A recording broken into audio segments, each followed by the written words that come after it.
Dear students, তাহলে আমরা গত ক্লাসে আলোচনা করছিলাম কিন্তু joining of complex sentence using adverbial clause.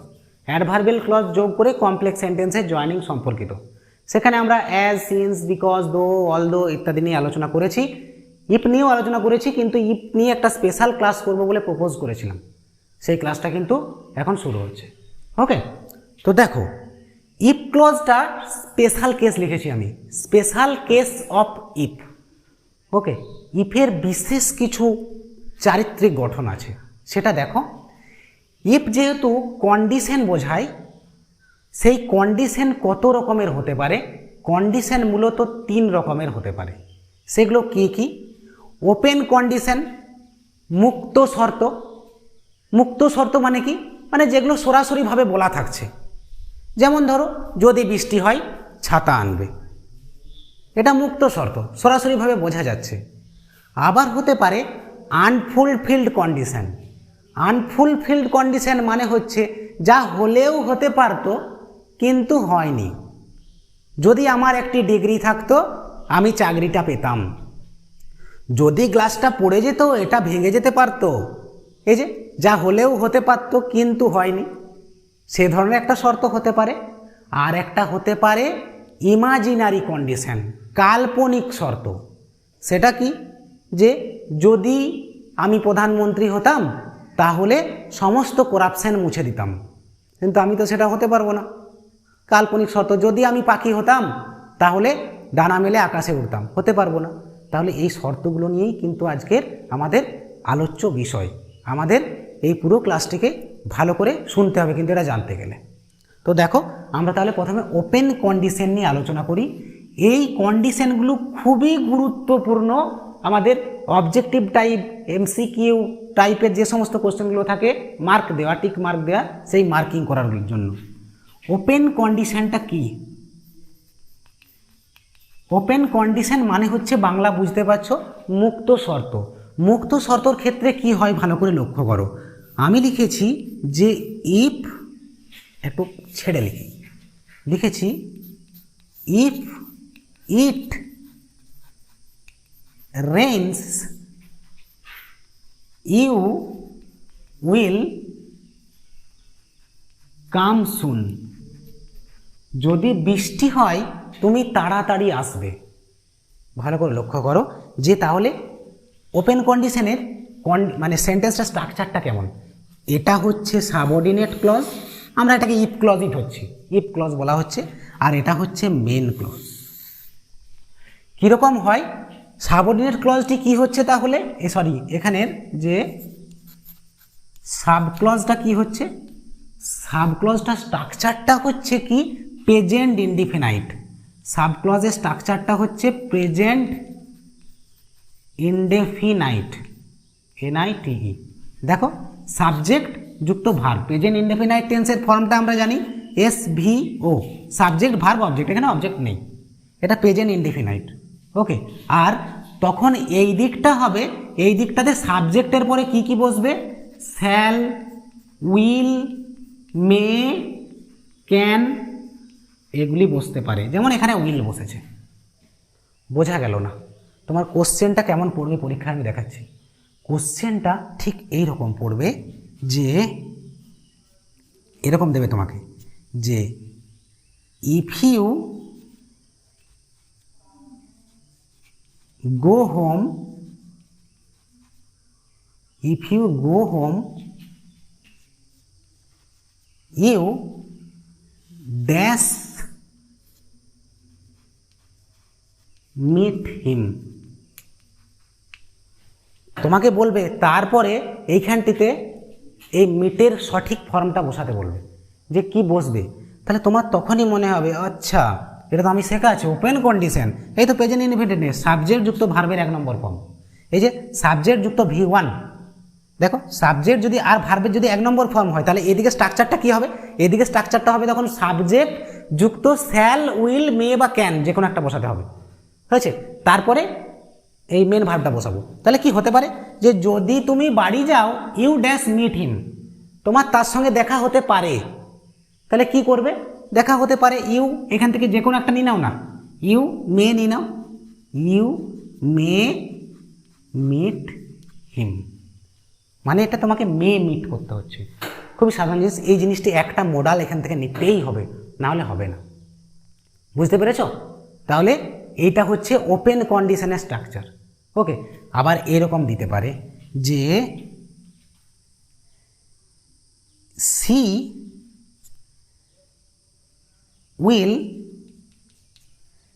Will donate, she will DONATE, she will donate money, she will donate money if রিভু ড্যাশ, এখানে ব্যাকেট দিয়ে ওয়ান্ট বলে দিল। দেখো বলছে সে টাকা ডোনেট করবে যদি রিভু ওয়ান্ট। তুমি দেখো তো কি করে তুমি বুঝবে? আচ্ছা, ইফ ক্লজটার মধ্যে ওই উইল আর MV1 আছে, উইল আর MV1 আছে, তাহলে তখন মেন ক্লজের স্ট্রাকচার কি হবে? মেন ক্লজ নিশ্চয়ই SVO, সাবজেক্ট ভার্ব অবজেক্ট হবে। তো তখন তুমি কিন্তু এখানটাতে এসে ঘাবড়ে যাবে, ইফ রিভু কি হবে রে বাবা? ইফ রিভু কিছুই হবে না, এটা তো ইনডেফিনিট টেন্স হবে, সাবজেক্ট যুক্ত SVO1, তাহলে এটা মেন ভার্বের 1 নম্বর ফর্ম। এই মেন ভার্বের 1 নম্বর ফর্ম কি হবে? ওয়ান্টের 1 নম্বর ফর্ম ওয়ান্টই হবে, কিন্তু এটা থার্ড পারসন সিঙ্গুলার নাম্বার বলে ওয়ান্টস হবে, তবে ঠিক হবে। দেখেছো কোথায় প্রবলেমসটা হবে? তাহলে এই এসটি দিতে তোমরা ভুলে যেতে পারো, এসটাকে ইডি দিয়ে দিতে পারো, ING দিয়ে দিতে পারো, ওয়াজ ওয়ান্টেড করে দিতে পারো, কিন্তু কিছুই করতে হবে না তুমি যদি এই শর্তটি জানো। শর্তটা হচ্ছে ঠিক এই রকম। তাহলে শর্তটা এখানে আমি লিখে নিই। শর্তটা হচ্ছে, দেখো, ওপেন কন্ডিশনের শর্ত। ওপেন কন্ডিশনে যদি আমি লিখি, ওপেন কন্ডিশনে মেন ক্লজ, এদিকে সাব ক্লজ নেই, ওপেন কন্ডিশনে সাব ক্লজের স্ট্রাকচার হচ্ছে ইফ যুক্ত সাবজেক্ট যুক্ত V1, ভার্বের 1 নম্বর ফর্ম। আর তখন মেন ক্লজটা কি হবে? তখন মেন ক্লজটা হবে কি? তখন মেন ক্লজটা হবে, এখানে যে কোনো একটা থাকবে সাবজেক্ট, ইউই ধরো, যুক্ত এখানে কে কে থাকতে পারে? Shall, will, can, may plus MV1, এটি থাকতে পারে। হয়েছে? এইটিকে কিন্তু তোমরা অবশ্যই লিখে নেবে। এটা হচ্ছে ওপেন কন্ডিশন। কেমন? আচ্ছা, এবার আমরা চলে আসি পরবর্তীতে, যে ওপেন কন্ডিশনটা তো স্যার বুঝে গেলাম, আর কি কন্ডিশন আছে? আর কন্ডিশন হতে পারে unfulfilled condition. Unfulfilled condition, unfulfilled condition. Unfulfil মানে বুঝতেই পারছো যে যেটা ফুলফিল হয়নি, মানে যা হলেও হতে পারতো কিন্তু হয়নি। হয়েছে? তাহলে সেটা কীরকম? জায়গাটা কিন্তু একটু টাফ আছে, আমি সোজা করেই বলছি। দেখো, যা হলেও হতে পারতো কিন্তু হয়নি, ক্লাসটা কিন্তু অতীব গুরুত্বপূর্ণ, বারবার দেখতে থাকবে, নাহলে বুঝতে পারবে না এই জায়গাগুলো। আনফুলফিল কন্ডিশন কীরকম? যদি বলছি যে ইফ ইউ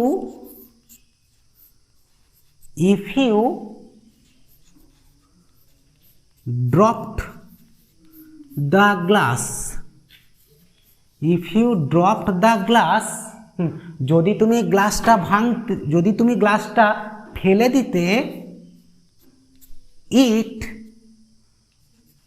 would break, এটা ভেঙে যেত, it would break। ওকে, যদি তুমি গ্লাসটা ফেলে দিতে, ইট উড ব্রেক, এটা ভেঙে যেত। তুমি লক্ষ্য করো, মানে তুমি গ্লাসটা আনফুলফিল কন্ডিশন, মানে গ্লাসটা ফেলে দাওনি, তাই ভেঙে যায়নি। তো এখন ব্যাপারটা হচ্ছে এই কন্ডিশন, এটা হলো কি করে? হলো এইরকম করে যে, তাহলে আনফুলফিল কন্ডিশন তুমি কি করে বুঝবে? আনফুলফিল কন্ডিশনের ক্ষেত্রে আমরা দেখতে পাবো ইফ ক্লজটি পাস্ট ইনডিফিনাইট টেন্সে আছে। কিসে আছে? Past indefinite. কী করে বুঝলাম? সাবজেক্ট যুক্ত V2। দেখো, সাবজেক্ট যুক্ত ভার্বের 2 নম্বর ফর্ম। আমরা কিন্তু আগেরটাতে পেয়েছি সাবজেক্ট যুক্ত V1, এখন দেখছি পাস্ট টেন্সে আছে। যদি দেখো ইফ ক্লজটা সাবজেক্ট যুক্ত V2 স্ট্রাকচারে আছে, তাহলে মেন ক্লজটার স্ট্রাকচারটা কেমন হবে? মেন ক্লজটা স্ট্রাকচারটা হবে সাবজেক্ট এই যে যেমন বসেছে যুক্ত, যেমন আগেরটাই বসাচ্ছিলাম শ্যাল, এখানে আমরা বসাবো শুড বা উড বা কুড, সব পাস্ট ফর্মগুলো, বা মাইট, হয়েছে হয়েছে যুক্ত MV1। তার কারণ এরা তো মোডাল, সবাই মোডালের পরে ভার্বের 1 নম্বর ফর্ম বসে, সেই জন্য এটা কি হয়ে গেল ইট, ইটের পরে উড লিখতাম, লিখে লিখছি যে ভেঙে যেতে পারতো যদি সম্ভাবনা ব্যাপার, তাহলে ইট উড ব্রেক। ওকে, ইট মাইট ব্রেকও তুমি করতে পারো, এটা এখান থেকে একটা মডালকে তোমাকে নিতে হবে, ইট উড ব্রেক এটা হবে। ওকে, তাহলে আনফুলফিল কন্ডিশন বুঝতে পারলে? আনফুলফিল কন্ডিশনের আর একটা রূপ আছে। আমি যদি আনফুলফিল কন্ডিশনের 1 নম্বর লিখি তাহলে এটা রোমান 1, 1 নম্বরে আবার লিখছি রোমান 2। আনফুলফিল কন্ডিশন আর কি হতে পারে? আনফুলফিল কন্ডিশনে এই জায়গায় চেঞ্জ হতে পারে, যেমন এটা এইরকমও লেখা থাকতে পারে যে if you had dropped, if you had dropped the glass, ভালো করে লক্ষ্য রাখো, খুব শিক্ষণীয় ব্যাপার। If you had dropped the glass, যদি তুমি গ্লাসটা ফেলে দিতে, আমি শুধু একটা হ্যাড ঢুকিয়েছি এখানে, মানে এটাকে পারফেক্ট করেছি। এখানটাকে যদি পারফেক্ট করি তাহলে আমাকে মেন ক্লজের বেশ কিছু পরিবর্তন ঘটাতে হবে, তখন মেন ক্লজটাও পারফেক্ট হবে। সাবঅর্ডিনেট ক্লজটা পারফেক্ট, তাহলে মেন ক্লজ পারফেক্ট করতে গেলে কি হবে, তখন ইট, এটাকে কি করতে হবে, এটা পারফেক্ট করতে গেলে উড তো রাখলামই, উড হ্যাভ,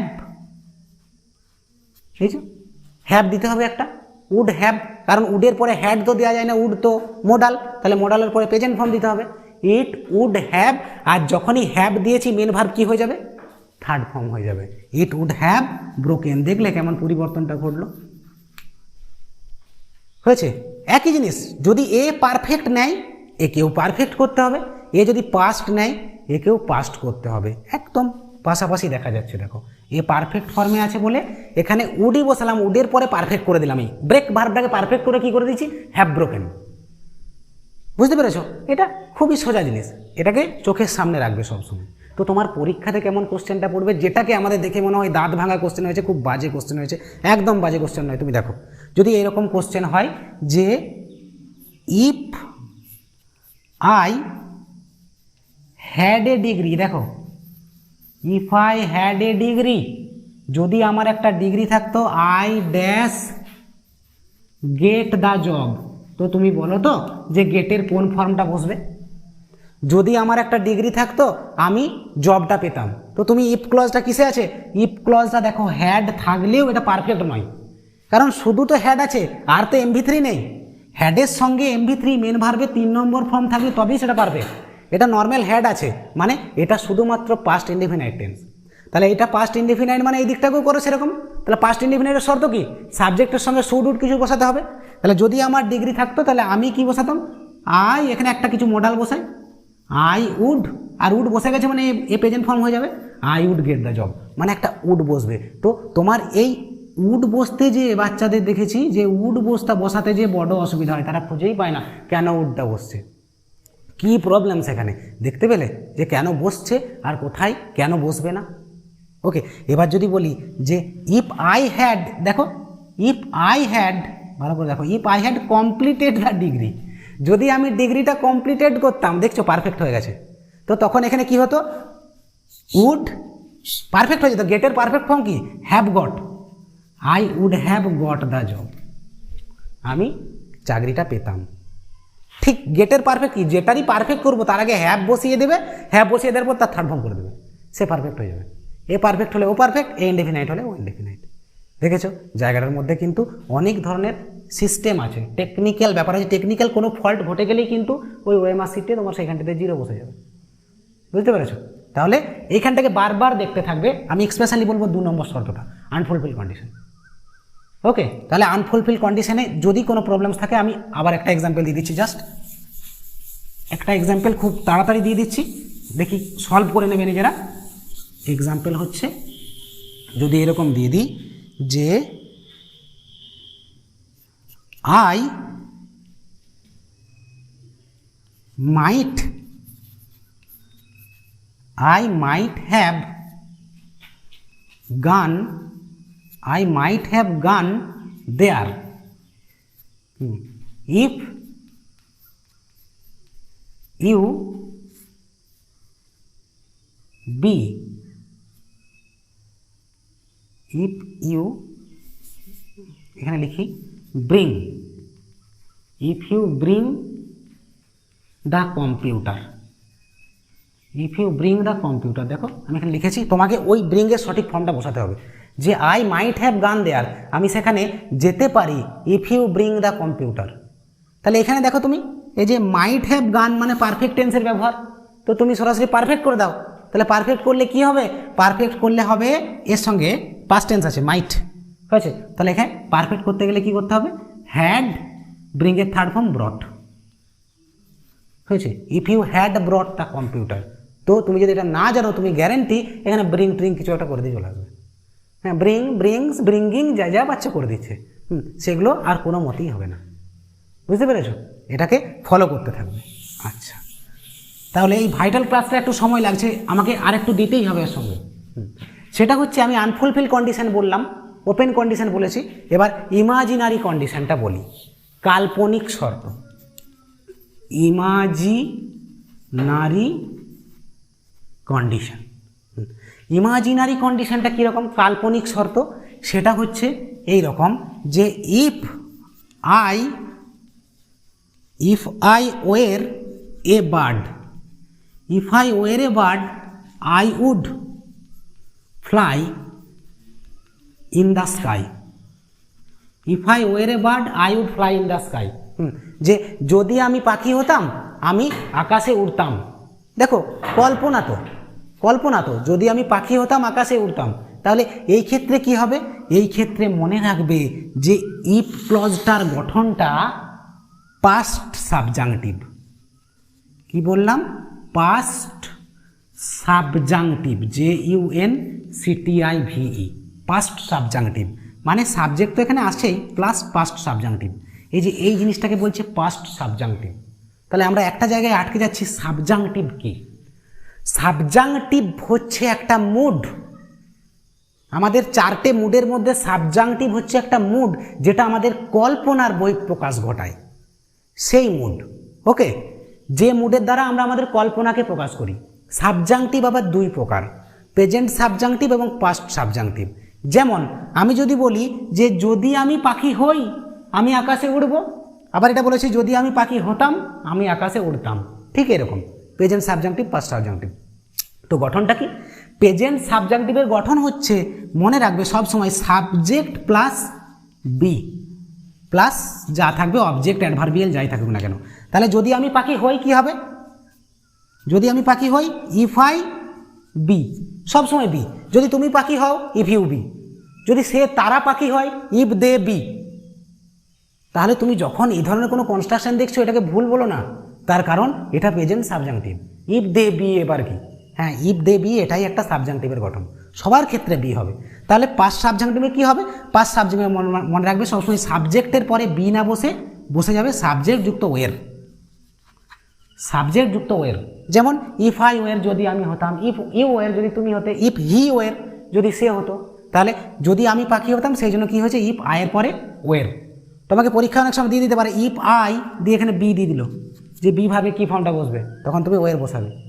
তাহলে তখন সাব ক্লজটা হচ্ছে এইরকম, if I were a bird, main ক্লজে কি বসছে একই জিনিস, সে আগে যেমন বলেছি সাবজেক্ট যুক্ত ওই উড, শুড, সাবজেক্ট যুক্ত উড, মাইট, কুড ইত্যাদি বসাবে যুক্ত MV1, মেন ভার্বের 1 নম্বর ফর্ম, হয়েছে। এইভাবে বসাবে। যেমন আমি তোমাকে বলি যদি এটা করি যে ইফ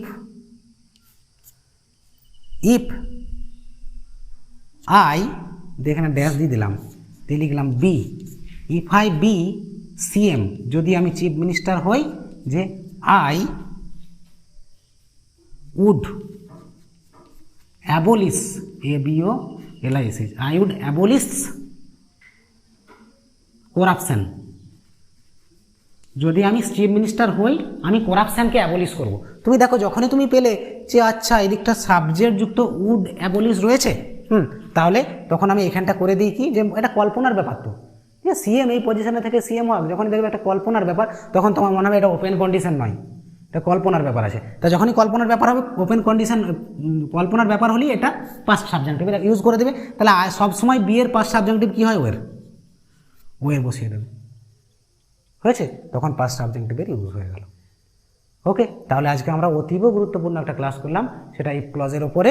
যে ইফ ক্লজের 3টে শর্ত থাকে, একটা ওপেন কন্ডিশন থাকছে, মুক্ত শর্ত যেটা খোলাখুলিভাবে বলা থাকছে, একটা থাকছে আনফুলফিল কন্ডিশন, যা হলেও হতে পারতো কিন্তু হয়নি, তার জন্য আমি 2টো এক্সাম্পল দেখিয়েছি, আর একটা থাকছে স্পেশাল কেস হচ্ছে ইমাজিনারি কন্ডিশন। সেই ইমাজিনারি কন্ডিশনটা হচ্ছে পাস্ট সাবজেক্টিভের ওপরে, যার এখানে স্ট্রাকচারটা দেখানো হলো। এই ক্লাসটাকে বারবার দেখতে থাকো না হলে, এবং নিজের খাতার মধ্যে নোট করতে থাকো সেই সমস্ত জায়গায়। আর যদি কোনো জায়গায় কোনো প্রবলেম থাকতে পারে, তাহলে অবশ্যই আমাদের চ্যানেলে মেল করবে এবং বা আমাদেরকে ফোন করতে পারো, সমস্ত যোগাযোগের মাধ্যমে দেওয়া আছে। আমাদের চ্যানেলকে সাবস্ক্রাইব করো এবং বারবার দেখতে থাকো এই সমস্ত গুরুত্বপূর্ণ গ্রামারের ক্লাসগুলোকে ফলো করার জন্য। ধন্যবাদ।